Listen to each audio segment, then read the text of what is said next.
ఇప్పుడు ఎన్టీవీలో కథనం వచ్చిందని చెప్పి ఎన్టీవీ మీద సిట్టేసి పోలీసు వాళ్ళు పోయారు కదా. ఆంధ్రజ్యోతిలో తప్పుడు కథనం వచ్చింది కదా, చాట్ జీపీటీ చెప్తా ఉంది. డిప్యూటీ సీఎం బట్టి విక్రమార్క గారు ఆదేశించండి, సిట్టు ఆంధ్రజ్యోతి మీద సిట్ ఆదేశించండి, సిట్ వేయమని చెప్పండి. ఇప్పుడు ఆంధ్రజ్యోతి రాధాకృష్ణ ఏం కథనం చెప్పదలుచుకుందంటే, అసలు ఐఏఎస్ అధికారులు ఇచ్చినటువంటి కంప్లైంట్ అది తప్పని చెప్పదలుచుకుండు. ఐఏఎస్ అధికారులను కించపరుస్తా ఉన్నాడు. ఆ మహిళా అధికారులను కించపరుస్తూ రేవంత్ రెడ్డి గారి కాంట్రాక్టా.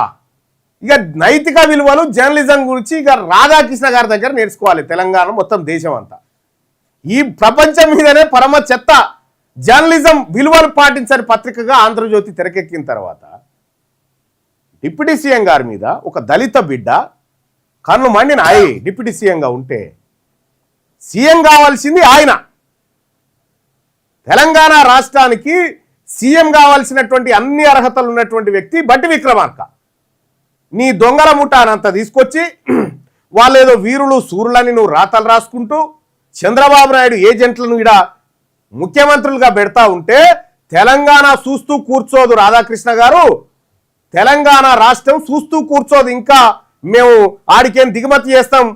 బట్టి విక్రమార్క గారు చెప్తున్న గద్దలను వాలనీయను అంటా ఉన్నాడు కదా. నువ్వు ఏ గద్ద ఏ డేగ రూపంలో వచ్చి ఎక్కడ వాళ్తావు అనుకుంటున్నావో తెలియదు. ఆ సమాజం చూస్తూనే ఉంది.